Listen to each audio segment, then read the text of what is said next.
Hello, everybody, and welcome to Get Folked.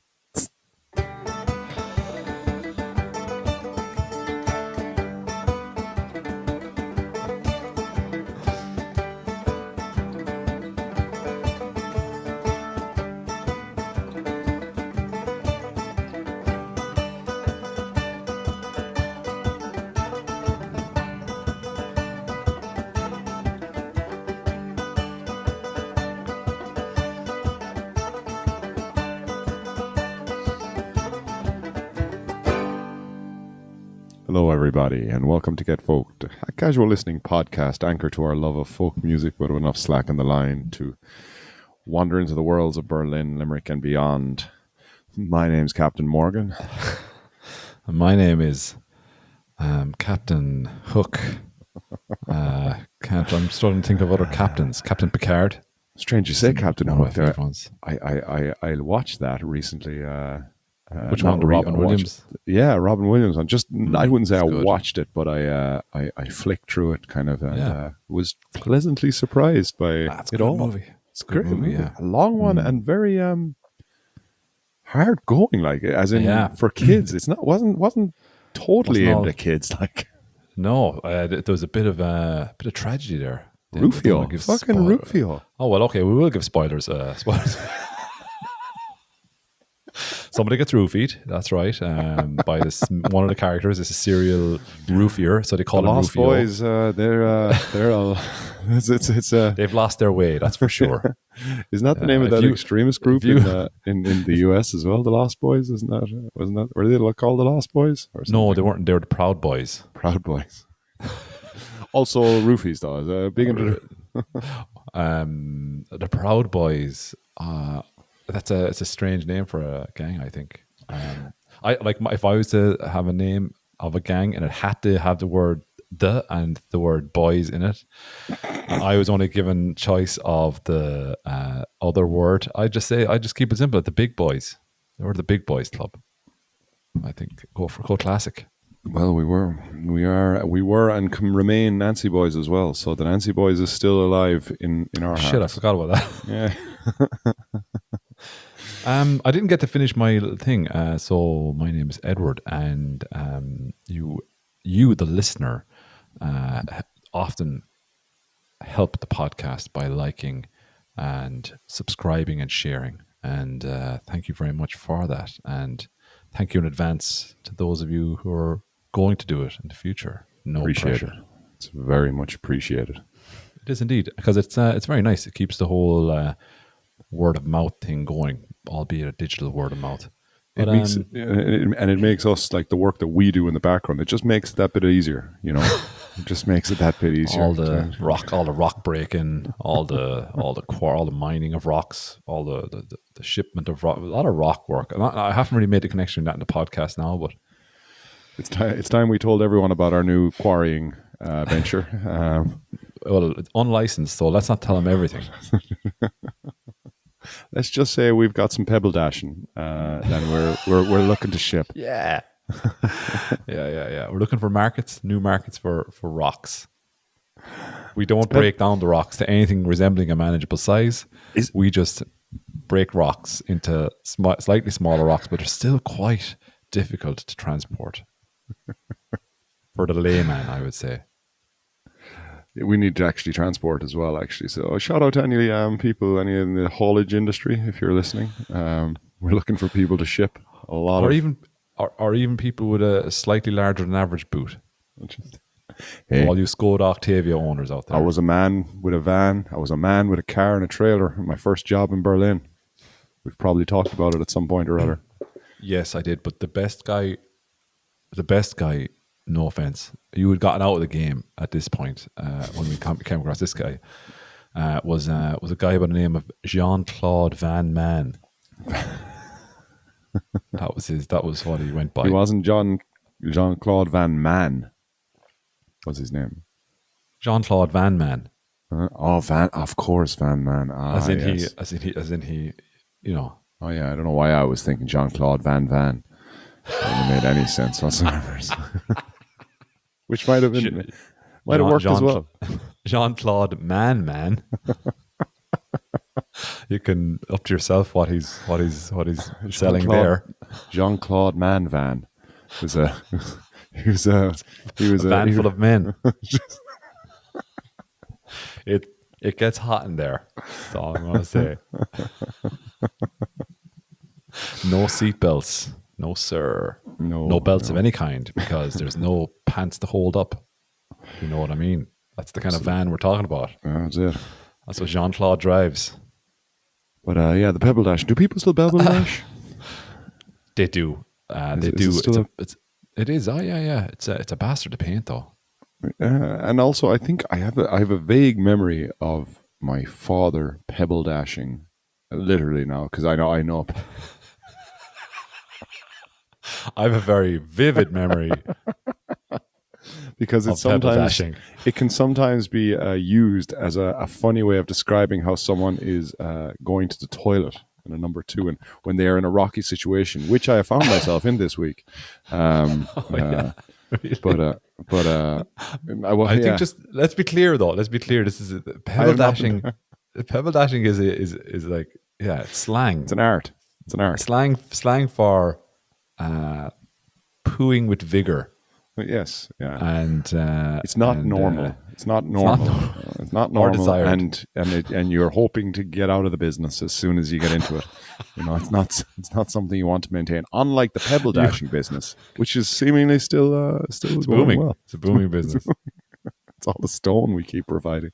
Yeah, I Just do one of remember our giant rocks stuck to the side of a wall. We think that's pebble dashing. But I have a memory of him just kind of in the house across from where we parents used to have a shop, and I really have a vivid memory of him just throwing loads of fucking stones at the wall, just like firing them at the wall. I think that's how you Yeah. pebble dash, isn't it? It is literally just kind of. I've never seen it done. I don't know. I could be wrong now, but I have a vivid memory anyway of that. Were they sticking to the wall? Because I they were feel like that's a it was- very important part of it. just throwing Just him throwing them at the wall and they're falling down. there for hours, just throwing stones at the wall.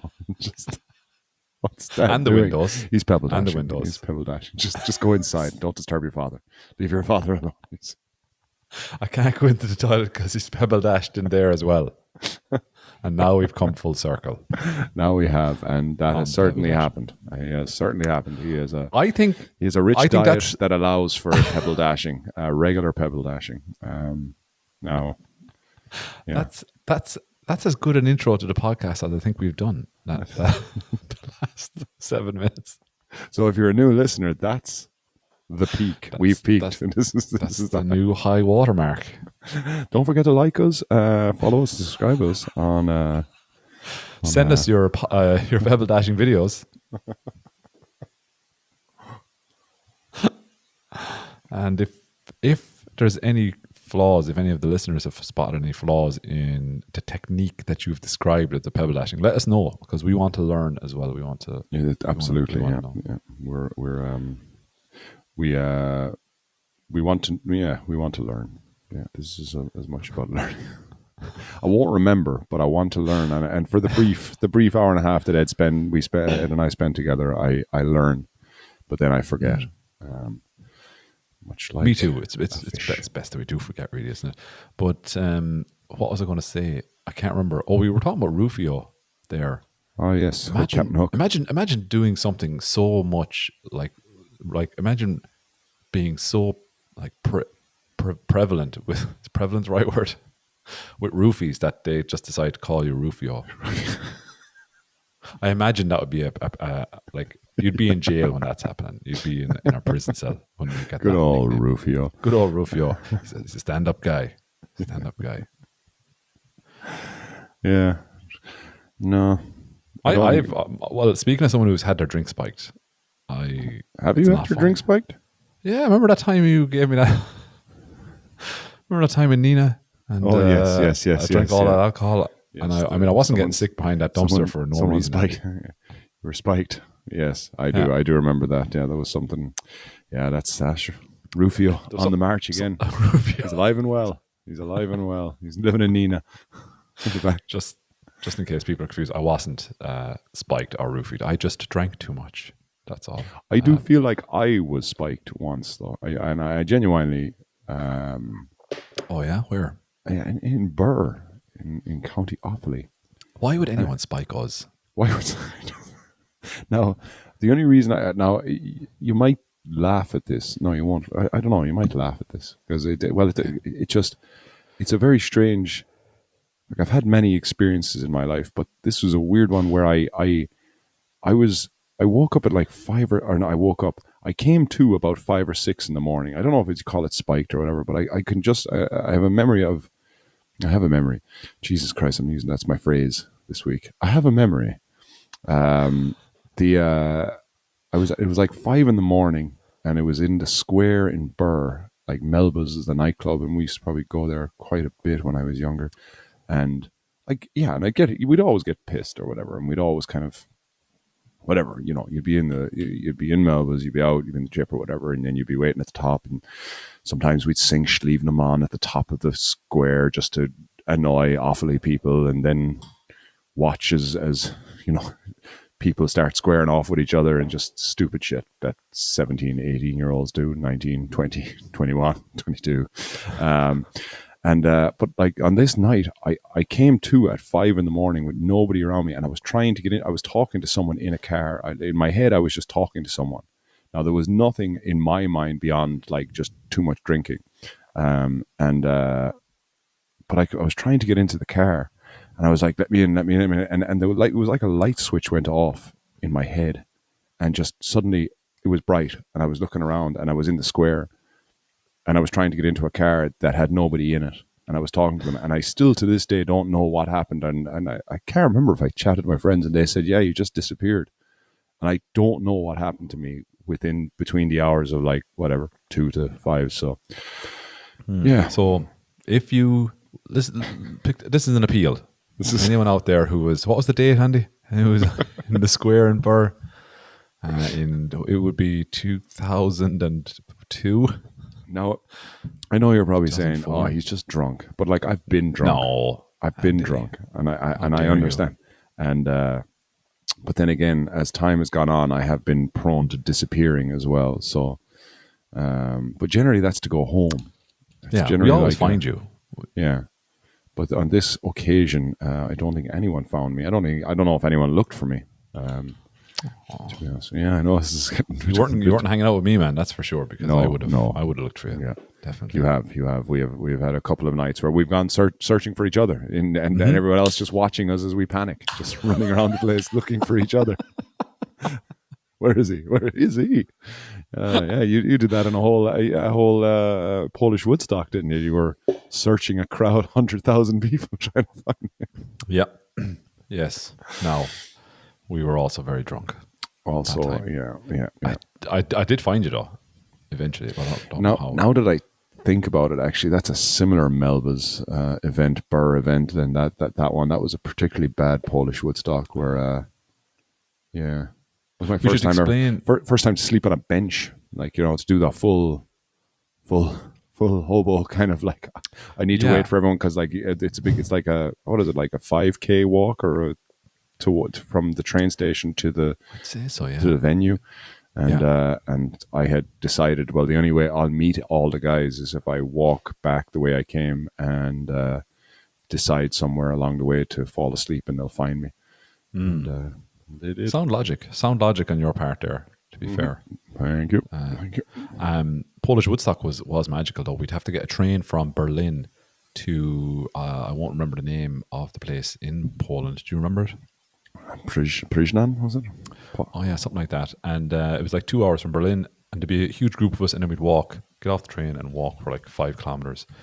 And like the walk was as fun as anything else. It was like Also, the just most dangerous crowds of part. people. It was a dangerous part of it because that was when you were in your most jovial and most likely to to over egg the pudding, as they say. Many puddings were egged. But yeah, it's great. It's great. So yeah, how was your week? Yeah, as I said, kind of a family sickness situation. So we're just coming out of that now. So it's nice to be able to have a beer. But yeah, people were, yeah, it's when a whole family gets stricken down with illness, just like flu, colds, and sick stomachs, and kids not doing well. So yeah, it was grand. Apart from that, but it's just Doesn't sound that good if I'm perfectly it's more honest. of a cabin fever kind of thing as well. Like it's fine for the first day, maybe 2 days, but there were 3 days at home, and by day three, you're really starting to crack with each other, and you're kind of trying to get them to do a little bit of, because both kids are in school now as well. So you kind of, all right, you'll do a little bit of whatever math or English or German or whatever it is you have to do. Oh my God, you make them do work when they're at home sick. Oh, well, they were coming out of it now. There was just like, and energy Wow. levels were okay. Like it wasn't, That's you know, that's hardcore. I mean, I know, yeah, that's hardcore to do that. Like, Jesus, yeah. They have fun as well, man. It's nice. It's, oh, you make learning fun. Cool. but nah, it was I'm fine. It getting. was, I'm only getting one side of this though. I wonder how fun. oh man, yeah, fun today. Fun today with my younger one. Jesus, it's a hard weekend for him now because my older son has two birthday parties. He had one sleepover on Oh yeah, yeah. Friday night where he went climbing, and then he was straight back from that. I had to pick him up this morning, and then he was straight off to a bowling alley for a second birthday. And what do you Wow, call what a it? life. The other guy just kind of sitting at home. So when he came back today, and like I would like the little guy is at home and he's having a good time as well. Like, you know, we're taking care of him and Yeah, making sure he's having, like, you know, I brought him shopping with me. yeah, I let him run around with the cart, have a yeah. great time with that. Did you bring him home? Let him do some maths for fun. Do Kind some of did maths. actually, would you know? Well, I traded it off. I said, like, if you do this, then I'll do this with you, because he is the more challenging of the two. I would say, like, one is kind of self driving car, and the other one is like constant pumping the tires. And you drive a half an hour down the road, and then you have to stop and pump the tires again, because he keeps letting the air out of his own tires and then laughing at you.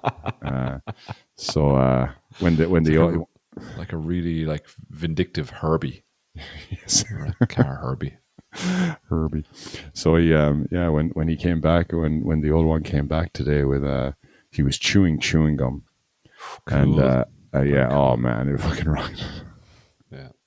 But like my He younger was one saw this and he just like couldn't handle it. He was just like, well. that's fucking it. And then the younger one, you probably, as you have two kids as well, it's like, and you're probably, if not already there, heading there, as in the competitive nature of the younger one with the older one is just relentless. It's just always like, whether it's brushing your teeth, whether it's like putting toothpaste on the toothbrush, whether it's fighting for position on the sink as you're brushing. I'm using toothbrushing a lot here because that's the most recent fight that we've had here. But he was finding it very hard to accept that he had a chewing gum, and we were just sitting down to dinner, and he was kind of whimpering and just getting pissed off, and we're kind of ignoring him or whatever. I said, "Do you want to come into the sitting room and chat about it?" And he was just like not talking at all. And then so I was like, fine, I sat down and started eating. And then, like, you know, no words at all, just comes over and grabs my arm and just pulls me into the sitting room. So I was like, okay, we're going to the sitting room. So I came into the sitting room, and we were sitting on the couch, and he first of all, he says nothing. He starts doing this, and then like he keeps that, and then it goes, and that's like, and like the whole time, I'm like, I'm not getting you a fucking tissue. I am not getting you a tissue. So he keeps doing it, and eventually he goes, "Can you get me a tissue?" So I was very happy with that. I was proud I won that battle because I knew this is what he was angling for. This is the whole point of this, was for me to get up and get him a tissue. So I got up and got him a tissue, brought it back. And then he's just coming in. He's like, "Are you not going to say something?" He said to me. And I was just like, "Oh God, I didn't know. I didn't know it was me that had to say something here." It's just really fucking indignant about me not speaking. It's just like, well, what do you want to say something? Say something. I was like, but you brought me in here, Seamus. Anyways, so it's just like, you know. Anyway, he calmed down. He calmed down. I pointed out the nice day we had, and he even used like, remember we went shopping together? Wasn't that great? Oh, you're so great at shopping. You're so great. You just built him up. You built Did. him. That was a bit of a flex by the other guy with the old chewing gum, though. Make no mistake. Yeah, and you know the older ones, and again, I don't know if you find it the same thing, but the older ones know how to twist the knife in a subtle way, in such a beautifully subtle way, that it's enough. It's enough just to wind up the less worldly wise younger child. And it's just Yeah. it's a very interesting, and you're your third second child, Third Third. child, yeah. So Definitely an accident. oh yeah, you're the bang bang. You're the second bang. Yeah, it was it was the over under. You know, it was the double barrel. You know, the double barrel shotgun. I was the second blast. For everyone else, there was at least the No, cleaning. no. I got a bit of detail here. I think it'll be okay. Yeah, eldest sibling, definitely an accident. We give them the benefit of the doubt for the next one. My other sister, really? who's probably listening. Yeah. Also the favorite, probably. I feel, just. I've said that, and then I was shouted down. I was told I was wrong. I was told I was the favorite. But I don't know. I don't think there are any favorites. I think they love their children all the same. But then the favorite would say that. Classic favorite line. That is you twisting the knife in a subtle way as your younger and older siblings are like, that fucking prick. There he is there. So anyway, I came 11 months after my sister.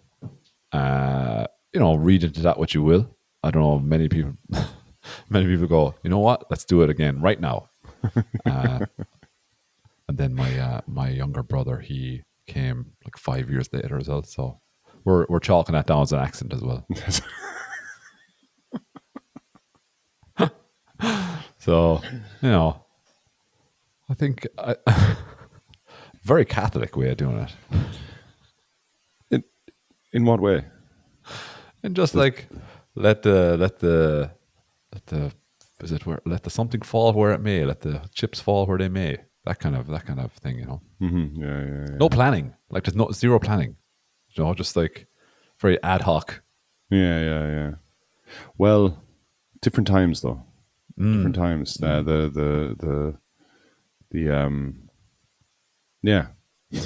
My point about that is that you don't. I can't. I'm trying to think now about did any of my older siblings know how to twist a knife? I think I do remember having absolute blazing rows with my oldest sibling, and as kids, and if she's listening to this, she'll be smirking away to herself as well about that, and because they were good ones. They were because I think she really knew how to get the better of me in a lot of situations as kids. So that was Stronger. I'm sure I annoyed my younger brother a lot when we were kids as well. I'm sure I annoyed him a lot. Yeah. Well, so yeah. I think it's just an instinct. I think we're in the same position in families as well. Even though because you have a sibling that's so close to you, you were probably quite twinish, if you will. Well, that's the term. It's Irish twins. If you're born within 12 months of each other. Oh, really? You're called an Irish twin. Yeah. So yeah. Whereas I've got kind of 3 years either side of me, and same thing. Older sibling, blazing rows. Don't think he particularly wanted me around a lot of the time, but kind of, as a younger one, you're kind of like up for the row, but also kind of want to follow them around as well because they're doing stuff that you kind of and you have to be with them to go to places that you're generally not allowed to go by yourself. And then younger siblings then just driving them mad and annoying them and just kind of looking down on them like, oh, yeah, fucking idiot. I remember being told by my aunt when we were kids. I remember my aunt saying, one of my aunts saying in a very throw offish way, or it's like a throwaway comment.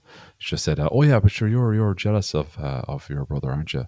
And she said it, and she just left the room. She just let it hang there, I was like, I'm not jealous. I'm not. I had to defend myself to the cousin. She just dropped this bomb in the room with me and all my cousins, like her kids, and then she just left. And I think it was so close to the truth, but I didn't know. I had no experience with that as a kid.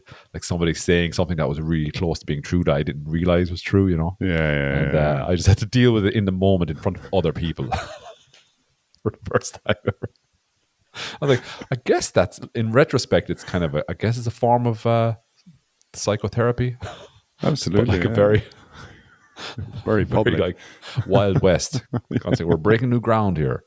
I'm going to go in and say this to him and see what happens. See if he deals with it.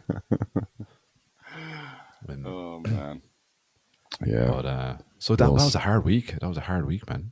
So what about you? you? Were sick yourself? Yeah, as well. But completely fine now. Took up the family trade. Took up. Did a bit of pebble dashing. Made Daddy proud. Did Daddy proud? Is that how you did it, Dad? Have a look at that.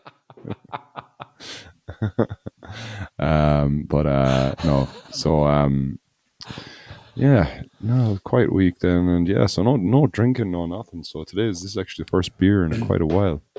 Also, it's I'm going to call this a free beer because when I was shopping with my little man today, the total came to €98. But on a Saturday, for every 50 you spend, you get a fiver back.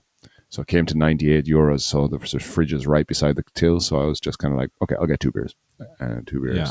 So free beer. This one's on the not the state, on fucking whatever, Etika. On the system. On the system. Fuck you, Uncle system. Sam is paying for that. And $2.50 extra to do whatever I want with tomorrow. I don't know what I'm going to do. It's like paint town red. To buy toilet paper or something. That's actually very important. Actually, yes, yes.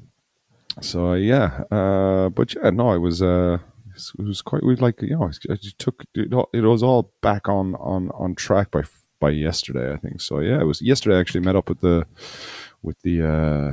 guys from the band for the first time in fucking ages. I think since the Madonna birthday, actually, which could be back in September or something like that. Or just kind of I guess because I'm the driving force a little bit behind it. I wasn't for this, I have to say. No, not for this one. Our cellist was the driving force on this one, which a big shout out to him, because it was lovely to get back together again and play a bit of music. And it's just kind of requires, it's kind of like working. It's like it's getting back on the wagon. If we can borrow the housekeeping from let's do it. Let's fucking do it. Let's fucking do it. Get back on the wagon. Well, I know what. Water wagon. Did you look it up? You looked it up. I did. I actually did. Did you look it up? I did. I'll let you do this one. So no, I'm going to do a piss poor job of it. So I'm going to, as we always do, I'm going to attempt to make no. But it was exactly kind of as you said. But what I read on it was to do from Prohibition, connected with Prohibition and the give a bit of background here now to what we're talking about, just because people missed last week. So last week we spoke a little bit about getting back on the wagon. It was through something, I can't remember the conversation exactly of how we ended up talking about it, but we used the phrase getting back on the wagon, and we started talking about where the phrase actually comes from, which is getting back on the wagon. And I guess you had mentioned that it maybe comes from like where back in kind of horse-drawn carriage days when people would be traveling and people would just be drunk and falling off wagons. I thought it was like pioneer stuff when they were going out west. I kind of had that in my mind. But I don't think it's that exactly. But it's kind of, I guess it could be a kind of a similar kind of thing. But I guess with the what I had read on it then was there was two kind of things. One was it connected with the water wagon. Like, so what is it? What do they call it? The temperance movement. So there was two parts, because back then, like, I don't know, did Prohibition, and I'm just setting up more housekeeping, did Prohibition come out because Americans were drinking way too much? Yes. And that was it. And it was because there was no Coca-Cola, there was no drinks bar water and moonshine, I guess. So that's where the kind of Prohibition kind of thing came out. And and there would be there was even some kind of because women were suffering a lot from this as well because they didn't really work back then, so all these kind of Lazy.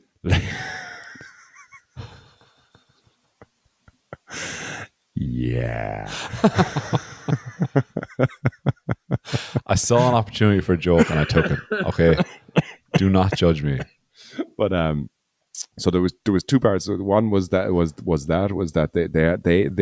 read two parts that one that the ladies would be going around trying to promote people to stop drinking, and they would have what we'd call a water wagon, which would be a place where you could make your pledge and you would go around and kind of be celebrated for taking the pledge, but also something kind of to do with like the water wagons used to go around to keep the dust down, and kind of it was another pledge of kind of that I'm on the water wagon and people getting drinks of water. And now I'm getting loose with my kind of understanding of what I read, but that was mine. What can you No, I've cut the main hair. Now can you just like trim it and just make it look presentable for the wedding?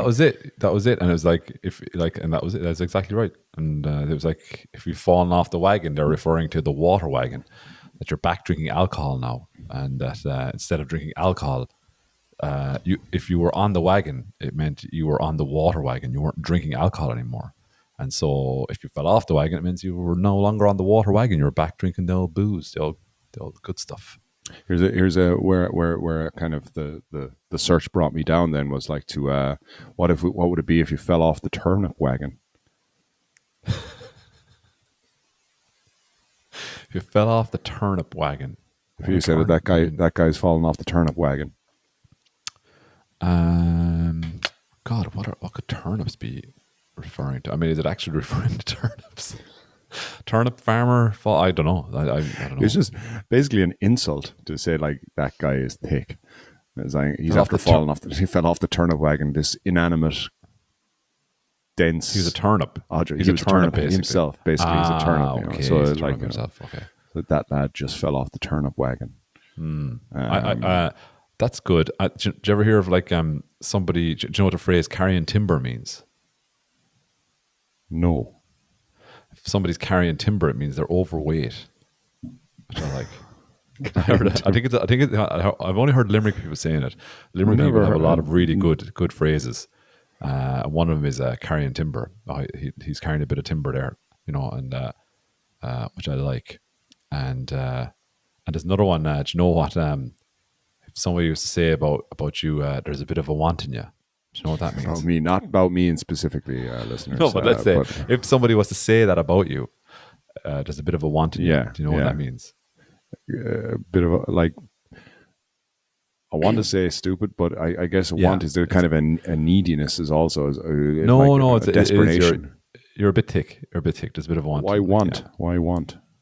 There's a bit of a want for brains, I think is what it's short for. So he's 2 slices short of a loaf, or yes, 2 slices doesn't seem so thick though. No, that's a lot. I mean, if somebody took 2 slices out of my loaf, I wouldn't notice. No, I think it'd be fine actually. I think pretty much. I think someone's actually taking 2 slices out of my loaf. Yeah, I think they've been doing that anyway. The man, Baker, Uncle Sam, he's been doing that over the last. Pat the Baker. Okay. Pat the bastard. Pat the bastard. Bishop Brennan. Fucking motherfucker. Yeah. So they're all at it. So that was all I could. I saw this as a great success in terms of the breaking stone that we spoke about earlier on. So that was my house guy. I can't remember if there was much else, but today I have brought a pen. So I'm ready, a Christmas themed pen. Cool. So I'm ready to write down all the musings that we have. But pretty much we're nailing every single conversation, I think, right now. There's been nothing so far. And I don't plan on saying anything that we don't know 100% of the information about. So I think we're good. Are we finished with housekeeping? Was that the only housekeeping thing? That was have you got anything? Oh, you're fucking playing like that, yeah? Jeez, the 1 week I don't do the housekeeping. It's like, well, I've done my housekeeping yet.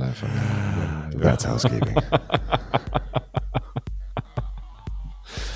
Decided to just talk over the housekeeping jingle now because it's my only way to combat. Not if I turn it up. Shut your mouth. I'll blend that out beautifully. Oh, that was really nice. That was smooth. Yeah. And in terms of folk music, which 34 minutes in, it's about time we mentioned some. Because I haven't been anywhere really, I haven't. I didn't really get it, but I was trying to think of something today about kind of. I didn't actually. I did set up to record yesterday, and I pushed it too far. I tried to bring a new song, so I'm not going to say the song that I was trying to get the lads to play yesterday, but we hadn't met in obviously a couple of months, and then I was like, here's a brand new song. I really want to get a recording of this right now. So I kind of put too much pressure on the whole thing, so we didn't actually get to. We just kind of played some golden oldies and some Hawk and Twang tunes actually, and trying to go over those again, and they're in the memory. So I was thinking what's topical right now in terms of the world, and in terms of Ireland, and in terms of folk, and drugs. Just it's a whole drug themed. Oh, it was weather related songs. Oh, that's for sure. Yeah, and because we did have a little chuckle to each other with messages, because I wrote to Ed during the week about, or I don't know why you wrote to me or I wrote to you about, but I was listening during kind of one of my sabbaticals from the bathroom. I was listening to listening to RTE, and of course it's going nuts with just orange weather warnings. Red. There was two just amazing art pieces that I just heard on RTE, and one of them was when they had someone on to explain the different colors, and I was just like, oh my god, what is going on? It's just like and such earnest conversation and answers in terms of like the different colors and what they all mean. It's just like, we are so in love with it. We are so in love with the weather. It's just insane. It's very funny to hear your perspective about it as somebody who isn't in Ireland anymore, because like as an Irish person abroad, let's say, because like all of us here have become so acclimatized to this color coded system, even though we're vaguely aware there's probably too much of a hype around the old weather every time there's a bit of a fucking strong wind. But no, there was a fucking fair bit of snow now. A lot of people. I mean, you see the video of the sheep? Your man digging the sheep out of the snow in Tipperary? No, I didn't see that. No, there you go. Digging the sheep out of the snow in Tipperary. Wow. So there was a lot to say about that. What colour would you assign to that? South. Huh? There you go. And that was only orange. Can you imagine what a red would be like? The cows. You'd be digging the cows out of the snow.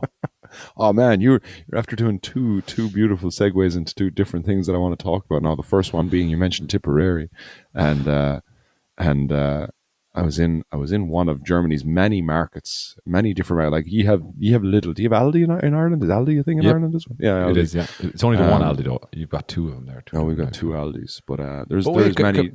Are we moving on from the weather now? Is that no? I'll come back finished? to it in a second. Okay, this is just a little side thing that I was in a shop, and I was looking at, like, they had like spare ribs, like a packet of spare ribs, and I was like, I haven't had spare ribs in ages. Like, so I was just picked out the packet out of the fridge, looked at the packet, and then it was Origin is feathered in Tipperary. Go away. And I was like, no, I'm buying these. So I got me some ribs for tomorrow evening from Tipperary ribs. County Tipperary. Tipperary ribs. Yeah, so that was that one. Are they pork ribs, I presume, is the animal? Yes. I'm sure that animal was, considering the shop I bought them from, I'm sure the animal was well taken care of. I'm sure 100%. It had a wonderful, wonderful life. Yeah. And it will be appreciated tomorrow. I can tell you that. I've got two sons. No, one son. One son he's no concept of vegetarianism. He just doesn't like the taste of it. And the other one will eat everything. Doesn't like the taste of meat. No.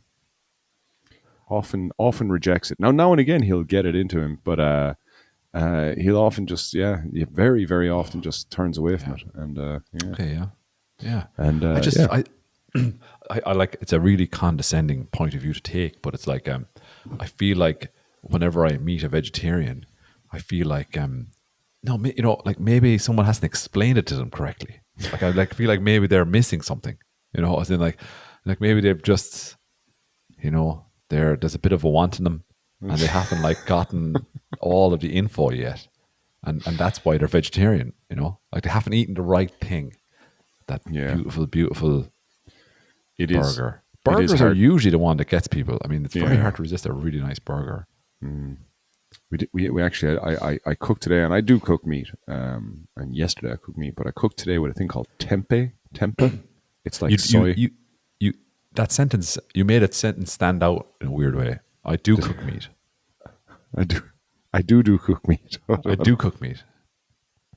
I cook meat. I'm not a vegetarian. Okay, right. But you tried it for a while, right? You tried vegetarian for a while. I still would eat vegetarian now and again, but no, like I would say now, yeah, no, I did. We I tried. all eat vegetarian now and again. I mean, like, you know, I mean, it's a fucking binary situation here. It's either on or it's off. You either are or you are not. No, I am not. I am not. But yeah, It's like, well, Monday to Friday, you know, Saturday, Sunday, I cooked yeah. Cooked with tempeh today. Tempeh. What? Tempeh. You cooked tempeh. A tempeh. It's like I think I now this the hairs. I'm going to write this down. What is tempeh versus tofu? Wait, now. So you cooked this thing. It's obviously a meat substitute or a meat imitation thing. It's not it's just soy. It's like tofu, I think. It's soy. It's made of soy, but they call it tempeh instead of calling it tofu, and I don't know why. What's soy? It's a bean. Okay, Soybeans. so soy sauce is like a bean, a sauce made out of the soybean. And tofu comes now. I'm going full on put a big circle around this now. Research tofu. Find out what that is. Spend the week, beautiful mind style. Because I actually researching this shit. Because the tempeh, right? It comes in this little flat pack thing, so it looks like tofu, but there's all these kind of shapes, and I thought it was made from some kind of nut because all of the things were in the shape of nuts. But then when I read the packet, because we were talking about it then at dinner, and it was he was asked, my older son was asking what it's made from, and I was like, I'll get the packet, and I got the packet, and it was made of soya. I was like, it's weird because they're all in the shape of nuts. But then it was pointed out to me that they're actually in the shape of beans as well. And I was like, right. Because beans and nuts are quite similar when you think about them. When you look at them at like a 2D, I could see where you're coming from, actually. Yeah. So, thank God for the kids, because if they didn't ask these questions, you'd be like, you know nothing. Not you, I mean us, people in general. Like, you know, I wouldn't bother my arse. Here's just now really kind of jumping topics here now, but we'll get back. Just to remember where we started, because we started at something else. I started at folk music, and then it moved on from that. But here's a hard one. Answer this question for your kids. Oh no! Like, I still haven't, and I asked our mathematically minded friend, who he always claims he has many more friends that are more mathematically minded. He reminded me yesterday. I suspect our friend is actually a beautiful mind, and all of these other really smart friends are figments of his incredibly intelligent imagination. And we're going to have to intervene at some stage, and just, you know. He tried to trick me. And he said he had a friend called Claude, but Claude was AI, and then he tricked me in saying he's going to ask his friend Claude. So, because I guess, well, listen, it's not that he wants to jump to AI. I think it's trying to explain. Okay, so the question I was asked was, why do we use 60 minutes for time? Like, when the decimal system is there, like, why did who landed on 6? A bit like and 60 and 24, and how did that, and why are we doing that? Have we not just inherited that from an incorrect? Calculation on our revolutions of the sun and the years and the calendar? Is that not just an inheritance from the Romans or something like that? It was something like when we were looking it up yesterday, there was something connected with the moons and how many times the moon is kind of going around us or something. I wouldn't have factored the moon in myself. No, I could be. Okay. I was sent at like 2 a.m. Last night a lot of text, highlighted text, which I apologized if you're listening. I did not take a lot of it in, neither last night nor today. I'm going to, though. So yeah, hard questions to answer. Kids, they do pose questions that we don't really consider. I think, yeah, but it's going back. Where we landed yesterday was kind of, it's more of a historical question. Just it's where kind of the history of math, as opposed to kind of some mathematical understanding of why. There's no why. There's no reason why. It just was, Yeah, and but then we kept going with it. but like I think sometimes these things, even if they're shit, it's what we have and it's what we're used to. And the effort of going on to something else would just be, it completely eclipse the good of the new system. Because I think, didn't the French Revolution, didn't they try to, the French Revolution, Decimalized time, yeah. they tried to fucking decimalize the whole thing, and they came up with this one, and it just pissed everyone off. Like, and they came up with all these fucking stupid ass themed months of the year. It's like, this is the month of flowers, and this is the month of, and you're supposed to contemplate all these things. This is the month where we contemplate freedom, and it was all kind of it did not work out. Although they tried to bring it back, they brought it back in every so often. Like, they brought it back in twice, I think, and then they just scrapped it again because everyone was like, It's like the euro, fucking bullshit. That'll never bring us back to punt. Need the punt back. This fucking euro bullshit. What would an Irish exit be called? They tried to market it, actually, because what's his face came over, Nigel Farage came over and had an all what's that thing, a rally, or it wasn't quite a rally. It was like he gave a speech or he gave a talk or something. Anyway, some crowd in Ireland set it up. I don't even know who they are. They invited him over to speak, and the best that they can come up with was an "Ire exit," which kind of sounds like a Rastafarian saying "Ire exit." I will exit. That's kind of what it sounds like. Yeah. Yeah, because or it sounds like somebody impersonating a Jamaican person saying. Yeah, if you try to say Gaelic, like the Gaelic sound, it's like a gay exit. That sounds weird. A gay exit. Sounds like exactly. Sounds like you're saying all the gays want to leave. What about Gaelic, Celtic, Kexit? I just don't think there's a good one, and I think that's going to be the problem, that they're not going to be able to market it. Yeah. Okay, so we're stuck with the euro. Anyways, it'll take off. It'll end up. It'll be all right. Do you remember that ad? It was like a Cadbury's chocolate bar ad. It was on around the time that the euro was coming in. It was black and white.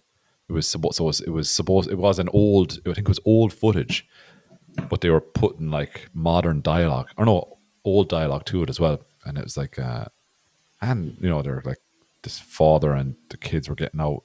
They were driving along in the country, and they were getting out of the car and they're having a picnic. And I think they said something about the price of the chocolate in the bar or something, or in the ad or something like that. And it was like €1 or something like that. And the daughter turns to the father and goes, "Daddy, what's a euro?" And he's like, "I don't know." But remember that ad? No? I hope I didn't imagine that. I don't think I did. A very specific imagination to imagine that specific ad. Although I did have a funny thought today while I was doing something boring. It just kind of popped into my head. Do you know that Stephen King book, The Dead Zone? I haven't read it, but I know it. I've heard of it. Do you know? Well, the premise of the Dead Zone is that this guy gets struck by lightning, and he goes into a coma, and he wakes up, and obviously time has moved on, but the people in his life have moved on as well. So because it's been many years in a coma, but he wakes up with a special ability to see people's futures, the futures of people that he like physically touches. And so he gets like that's really weird. Who he physically touches. That's true, actually. But has to grab them by the ass. It's the only way he can actually. Well, it's funny you say grabs him by the ass, because I was thinking to myself, what would be a really strange power to get in that scenario that would be like comical, but somehow also useful. And I thought like what I landed on was like, if you could predict the smell of the next fart that a person was going to make. Okay, now you just let me explain, right? There's a market for this, right? Because I'm going to open a drink. This is an authentic sound of a beer open. Unlike at the beginning of this episode, if you hear me, that's not authentic. That has been AI Well, not me. AI being Andrew in tell. Go on, Ed. Andrew Air exit. So I thought to myself, well, what possible application could this power have? And I was like, maybe like high flying socialites could hire this person to like mingle at their high flying parties and to help people avoid any social faux pas. Because sometimes you I think we can all be honest here, we're all adults, sometimes you chance one, and you're like consequences be damned, this one's getting out and we're going to see where this takes us. But you're not 100% sure it's going Do to. you own up to the first one, the one that you took the risk on, or It's been a long time since I've gotten into trouble that way, so I can't really remember the last time. It's been decades since I've gotten myself into trouble with a smelly one. So it doesn't come up anymore for me. Okay. But some people, it has, and the reason I think it's a valuable skill is because guys don't really care. But if you're at and again, I'm going to stick with the high flying socialite scene, because there could be ambassadors present. There could be trade negotiations going on, and you don't want a really smelly.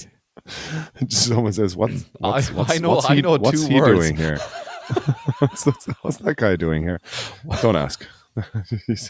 and then I was like, so you could then warn the person, the ambassador, in this scenario, like, hey, don't drop that next cabbage because it's going to be a bad one. You should go to the bathroom and do it there, because you could fuck up this whole trade negotiation that's going on. They're the only two words I know how to use in terms of high flying society. commerce trade negotiation. And so then the more I thought about it, the more it made sense that this is something that would be useful. Then I kind of went off a bit on a curve. I was like, the way you stay elaborating is like, okay, well, how do you know what? Like in the book, you have to like physically come into contact with them, and then I was like, oh, where do you have to touch them? And this is where this is where my I don't know, it got a bit weird for me, where I was like, he has to touch them on the. I don't want to say what came into my head, but okay, well, I will say it anyway. He has to touch him on the inside of the anus.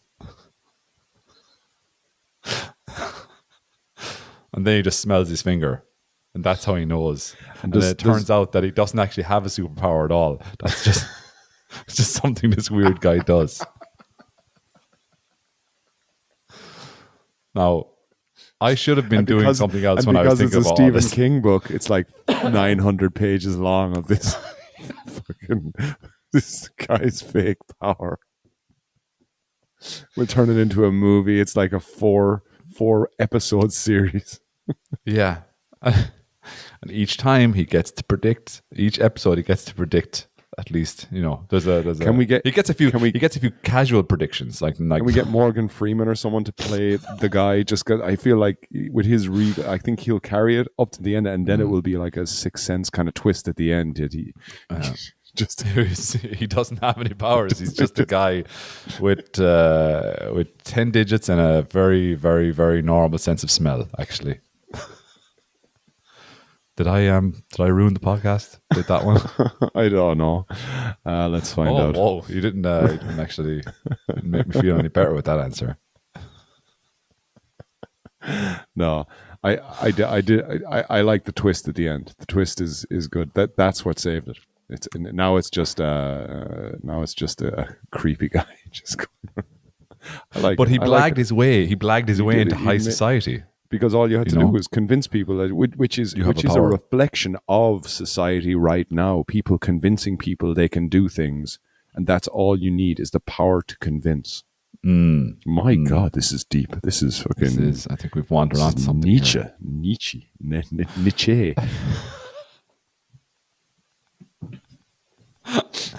Yeah. In my defense, I have actually just drank a rum and cola there, so maybe I've just it's gone a bit too. Maybe that's why I felt so comfortable sharing that thought.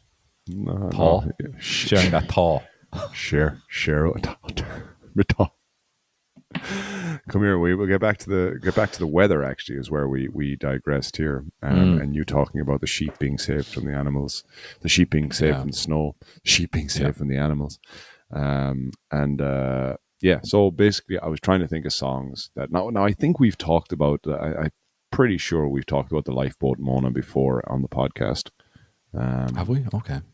I don't know, but if we haven't, then I tried to think of. So I have two songs that I recorded.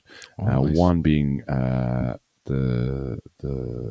lifeboat Mona, a song about a lifeboat that sank off the coast of Scotland. In brought it's like near Dundee in Scotland. It sank in 18. No wait, remember December 1859. I had to sing the song in my head for a second, and so yeah, I was trying to think of songs that would because there isn't any songs about snow either. So like, there's a little bit of a market there if Ireland wants to kind of really cash in on this kind of these orange weather warnings. I think there hasn't been enough songs about the weather and the snowy weather in Ireland, and in particular the colours. So there's an opening there. But the Lifeboat Mona was sang by the Dubliners, and yeah, it's a great song that I love singing. Andrews Bay, the lightship fought the sea until her boards came. Captain signaled to the shore, "We must have help or we'll go down." Broughty ferry at 2 a.m. He sent the lifeboat Mona. December 59. Yeah, so that's just a little clip of me singing the Lifeboat Mona, which I sing not very often because it's kind of a sad song, but I did sing it at the first of the Get Folk nights in Madonna Bar. Is that you on the Because flute as well? that's me. That's me. Oh, I'm playing the whole lot there. Yeah. That's good. No, That's really good. I was joined. I did request the band, one of the band members to join me, and Nice.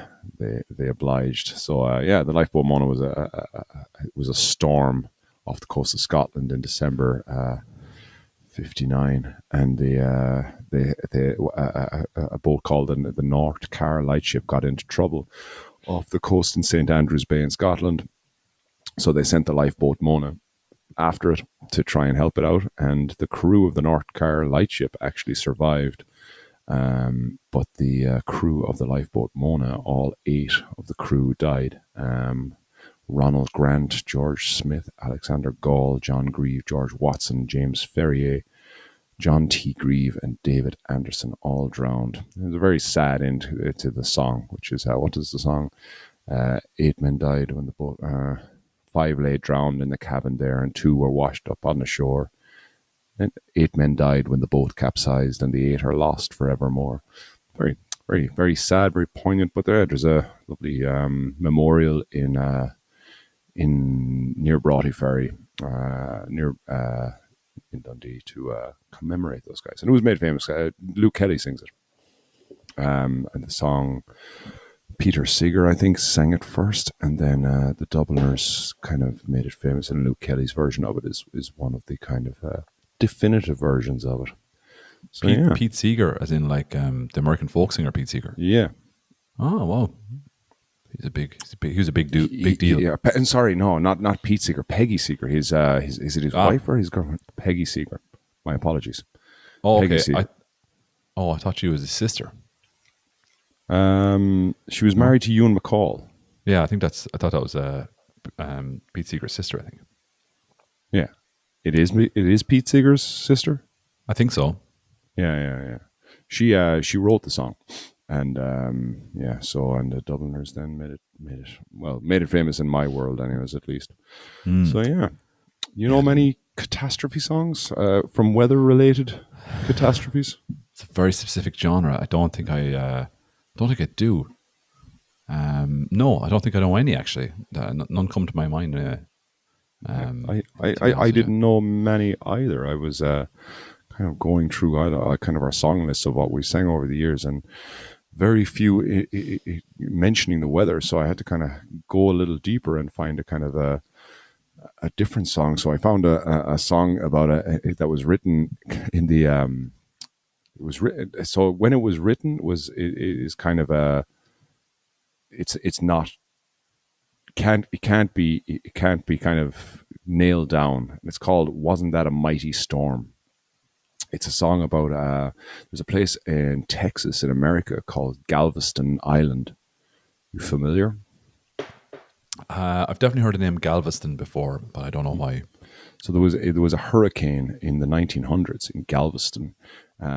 Sometimes it's kind of funny because American geography. When I hear Texas, I always think Middle America. I don't know why, but I always do. Like I've never been to America. Have you been to Texas? No, but it's a border. It's bordering Mexico now, right? Yeah, yeah, absolutely. And like I think it's every time I kind of go around and kind of just do anything on America, I'm like, oh, that's it. But like you forget that this place is like Ireland is such a. Well, there's another question as well. My kids asked me. Sorry, they were asking me how big the moon is. How would you describe how big the moon is? Sorry, no, I know I'm going off again. I'll get back to Galveston in a second. God, How would you describe how big the moon is? I mean, but what units do they understand? You know what I mean? Like how? This like, is what you're working with, though. This is the world of a 9 and 6-year-old. How big is the moon, Dad? Oh God, it's like okay. I don't know what. Like I mean, they know what size a car is. So I mean, many cars. I'd use True. cars. Nah, you couldn't use cars. Really? Like I tried to use billion countries. cars. Check out my math. I'd say I'm pretty much bang on. I tried to say it. It's like so. I went with Germany. It's like the width of Right. Germany, Oh, but it's they're not. good. I think They're good with that. Kind of. But then we realized that my older son has got a Lego Technic thing, which is one of these kind of wind. It's the moon orbiting the Earth with a sun over here. So so the Earth is obviously kind of like one size, and the moon is much smaller. So I was like, oh, there, look at that, Seamus. That's kind of the moon. And so it's about the size of Germany. I was told yesterday that the moon, a better comparison might be Australia, the size of Australia. Now, again, Is it that small? Wow, I thought it'd be way bigger than that. It could be now as well, because we were all just kind of we were just chatting about it yesterday. So I don't want to hang out my my bandmates to dry. But I'm gonna look up the size of the moon. I'm writing it down here. Size of the moon. Man, I am going to be busy next week. Yeah, Jesus. well done. Oh, that's good. But Good job. Good job on then, that pen. That pen is working overtime. yeah, Santa Claus pen. Yeah. Well, Festive. you have to watch the video to get that, everybody, because There that's you go. only available on YouTube. So if you want to only see available. Andy's Santa Claus themed pen, Yeah, but we will. Yeah, I was going to nothing. So the moon. Where was I? Oh yeah, just to close the loop on that. But then I talked about the moon. I was like, so there's the moon,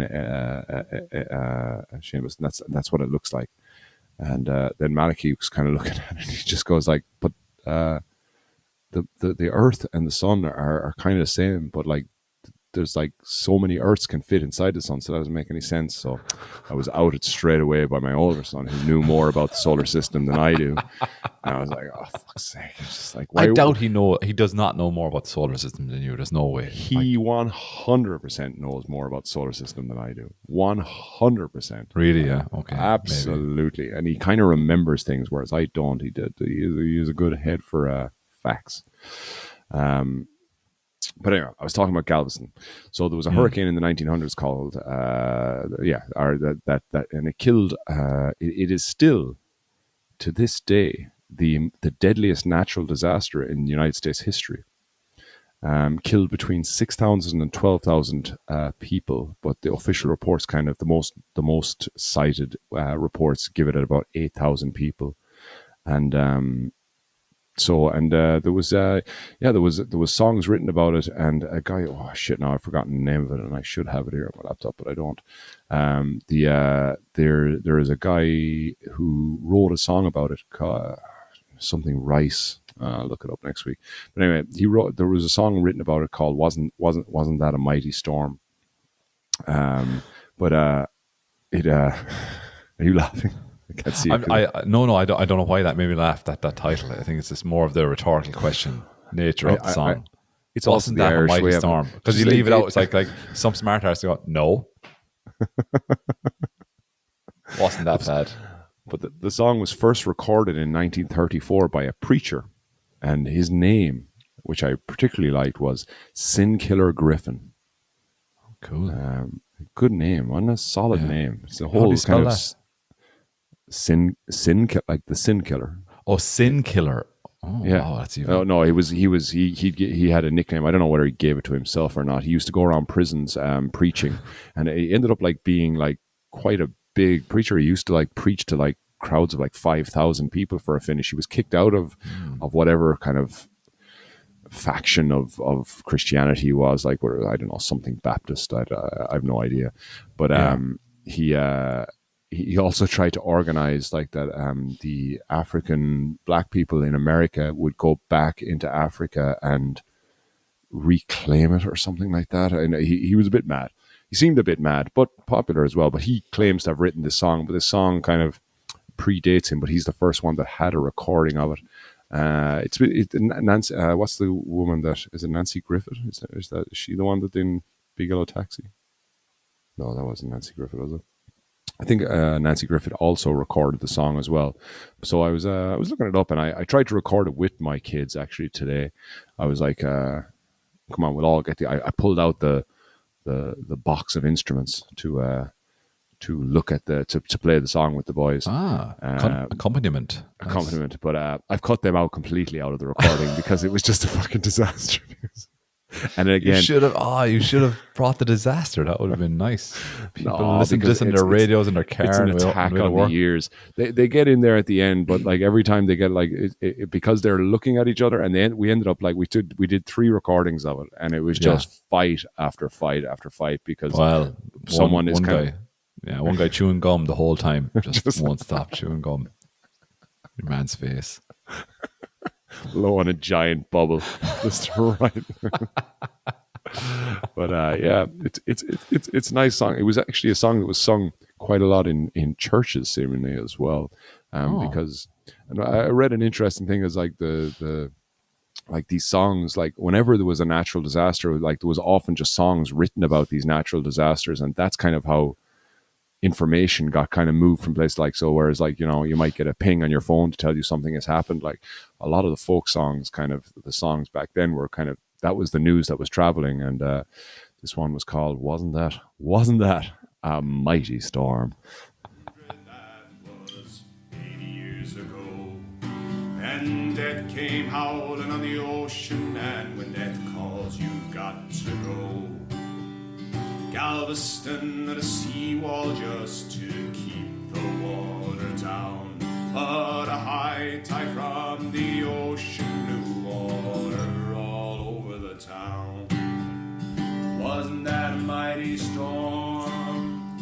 Wasn't that a mighty storm in the barn? Wasn't that a mighty storm?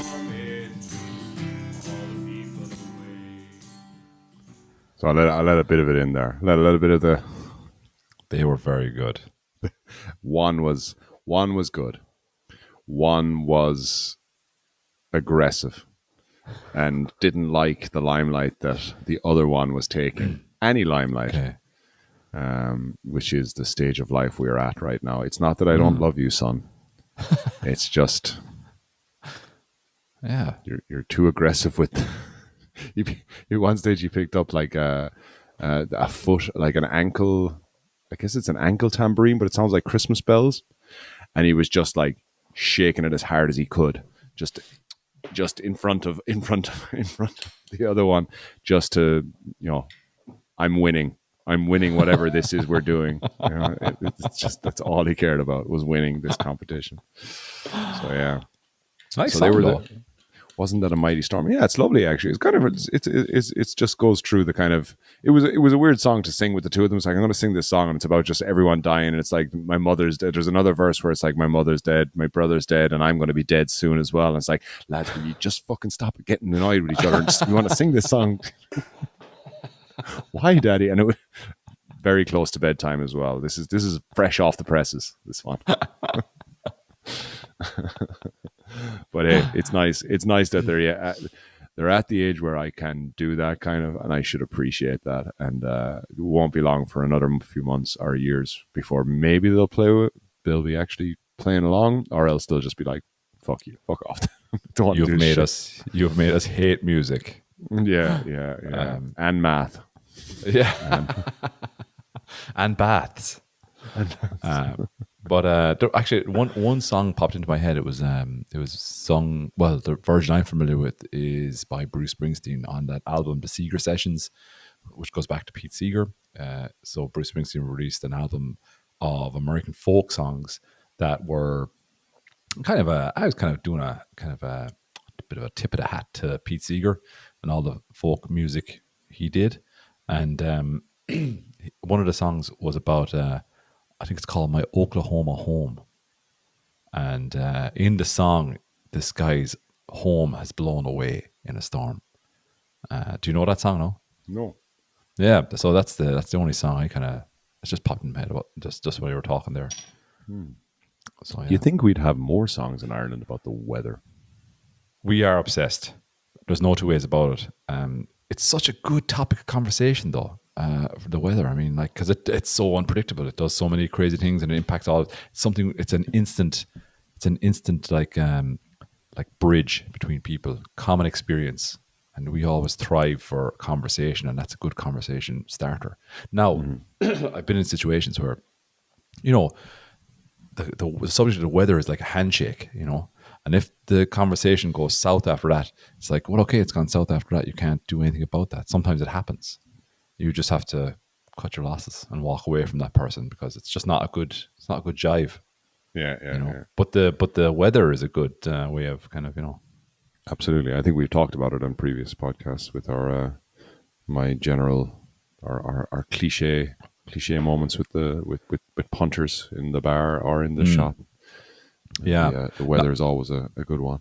It's funny how quickly we get sick of snow, though. I mean, I remember being a kid and seeing, and I've been out in the snow and like spending the entire day out in the snow. And I remember seeing like the adults, and they were like my parents, and they were like no interest. They were like, I'm not going out there. You go out there and play all you want. I'm not going out there. And I could not understand this. Like, how are they staying inside? And all this fun out here is to be had, you know. Making babies, making babies constantly. Just left, right, and center. Like just it's fucking snowing now. Pop. Yeah.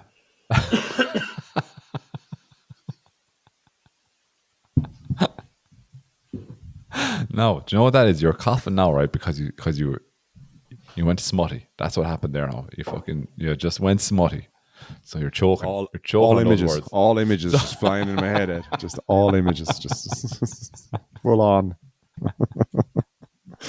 HD. But yeah, it's funny with the snow, you know. Just and they were like the kids were out in it there, and they're just loving it. Did you have enough snow to do all the? Yeah, God, it was fucking mad. It was so much. No, you sent me a picture, and there wasn't a lot of snow in that picture. That was like I think either the day after or 2 days later or something like that. I think it was 2 days later. Yeah, look, I'm going to just approach this topic. I've got a lot of friends who are teachers, so I can't go too hard down this subject. But our school, or the school that my kids go to, were off the entire week because of the weather. The whole week? Yeah. So today's Saturday. We're recording this now on Saturday, so the whole week. And I think that one was milked, if I'm perfectly honest. You know, I think a week is a long time. Yeah. Like if we could get a day, I remember in London we got a snow day once, and it was the best day. Don't get me wrong, it was fucking brilliant. But we didn't expect much more than that. Well, a week. It was the full week, yeah. And It's really funny because, like, okay, don't get me wrong, we were bitching. We were bitching about it at home here, right? It didn't go down well because your parents and you're scrambling and whatnot. You're both working, but there's these WhatsApp groups. Again, I'm going to be 100% honest here. I've avoided these WhatsApp groups and joining these WhatsApp groups. They're parent WhatsApp groups, and it's not that I don't like the people on the group, people. but it's more that I think we're not at our best when we're contributing sometimes to these big groups, these big WhatsApp groups, and sometimes things, whatever. Look, whatever. You wrote an excellent song about how the human mind can change when it comes to banging out, becoming a fucking keyboard. It's just face to face is the way I just prefer it, and that's just that's it. Now the fact that I also hide away and don't meet people face to face, but anyway, right. So these WhatsApp groups, I'm not on them, but Deirdre is, and so she was able to see all these messages coming in. There was one parent, a couple in particular, and they're kind of really, what would I say, protesting, I think is probably the kindest word, about like how the schools are staying closed, like, and because none of us want to kind of give out too much because it's not the end of the world. I mean, okay, it's an inconvenience, and we all rather it not be happening, but at the end of the day, it's like your kids are at home with you, and it's not like there's it's not the end of the world, but for some people it was quite upsetting. And they would voice that. Even if I was really upset, I would never put that into a public group, because you're putting it all on display for everybody. And I'd be kind of, now saying this as somebody who's doing a public podcast, This is it sounds weird. But it's like, I think it was kind of funny to see somebody else losing their shit is always going to be funny to somebody else. Like, you know what I mean? And I just I think you should avoid doing that if you can. Yeah, absolutely. Yeah. Well, they don't shut down here, thankfully. So we're hitting our cold snap next week. I think we're hitting -6 or -7 or something like that. Here we are talking about the weather, getting to degrees and everything. Well done. That's good. -6, -7. Full on update next week. I'm going to go to see some music next week as well. I'm getting back fully on a. I'm trying to get back on a. I might go to 2. I have to see how my days are.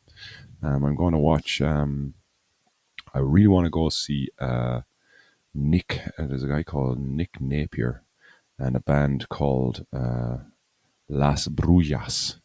They're an international trio playing a fusion of Latin American and Spanish music, fusion between acoustic and electronical. And yeah, they just sent a message in that group that I was telling you about. By the way, that guy, remember I was telling you that last week, that guy did a GoFundMe thing for his whole studio and stuff like that? Hit his target. No way. Yeah, within a week. It was fucking amazing. Cool. It's like 40,000 euros.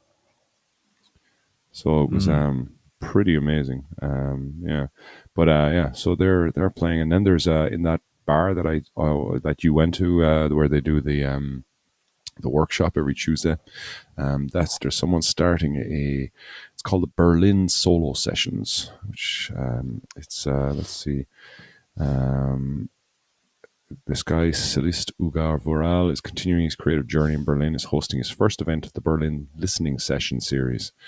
Project aims to create a completely independent and free stage where musicians can showcase their solo performances and share projects they play in their private spaces. Which kind of can showcase their solo performance and share projects they play in their private spaces, but rarely have the chance to present publicly. So, could be anything. I don't want to. Nice and vague. So, but yeah, so that's on that's on Wednesday night, and then the other one's on Tuesday night. But I'm definitely going to go to one of them, and I hopefully can bring back a few recordings and a few stories from that, and hopefully get this get this folked back on track. Okay. You have something to say, Ed? I have a question. Swinging your hand around like a fucking... No, it's not. I don't want to be interrupting you. Like in an audio capacity, so I just put my hand up in the conversation. Absolutely. Is electronical a word? I believe one of the descriptors that was tagged onto one of the people you're going to see is electronical.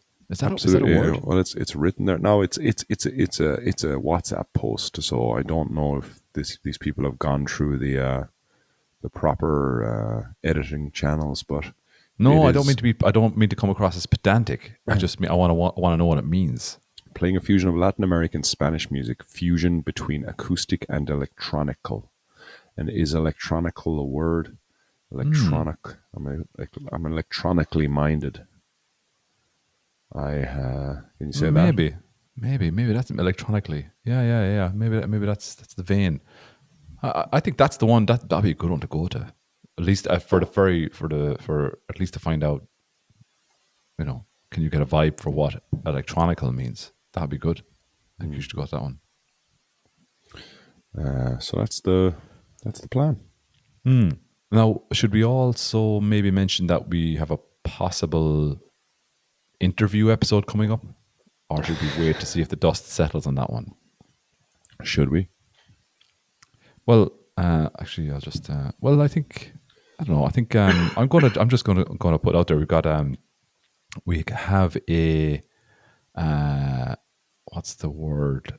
Oh yeah. So the week of the 30th, I think we have arranged to meet up with Sean Mulrooney, who is launching a solo album on, I believe, the 14th of February, Valentine's Day, and up in Dublin in Whelan's. So he's got a launch gig for this new album, and so I think we're going to be talking to Sean. The plan is for us to talk to Sean the weekend of the 30th on the podcast. So yeah, that'll be fun. I think I'll be honest, I'm a little bit nervous about that one because I've never really done like proper interview thing with somebody No, else. it's going to be nice. It's going to be nice. I've no doubt it'll be not- nice, but You're not nervous. all right, just said I was, but okay. I want you to bury those feelings, Ed. I want you to bury all those feelings that you have. This is neither the time nor the place for you to break down now and start crying. No, I think I'm really looking forward to it. It's something kind of different for us that we've never done before, and that's why I'm kind of plugging it ahead of time. And I think it's going to be. I think it'll be worth a listen, and I'm just looking forward to it because such an interesting person, and I think and actually I bought tickets for the gig as well, which is I'm looking forward to going to as well. So, Nice. yeah. Oh, excellent.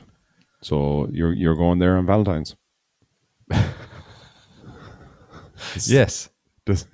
Are you going alone? Nope. Going with somebody else. Is it your wife? Nope. No. It's not. No, it's not my wife. Shit. This is a bad place to air these. Well, I mean, I suppose I didn't really expect. I didn't really think about it too much. Maybe that's. Hey. That's what I do for this podcast. That is they're the lengths I go to with this podcast. So You'll be fine, Ed. You'll be fine. remember a few weeks ago I outed you for eating chicken out of an oven. I do. Like that was a day old. Is this your revenge? Is that what this is? This is No. Literally, just no. In fact, my wife mentioned that to me. She questioned that, and I was like, nobody will pick up on that chicken thing because Ed was too vague. So but now that you've mentioned it again, it's very clear to everyone. There's Andrew has a problem with food. Not a problem. Not a problem. I wish I had a problem with food. The thing is, way less problems than other people. I have a problem. I have an obsession. I'm not sure which one. Anyway, listen, you'll be fine. She loves you, Ed, and unlike the Mona, you will rise again. Rise again. Oh, there's a good one. Oh yeah, there. Fuck it, that's a good one. Oh shit. I'll come back to that next week. Bye, everyone.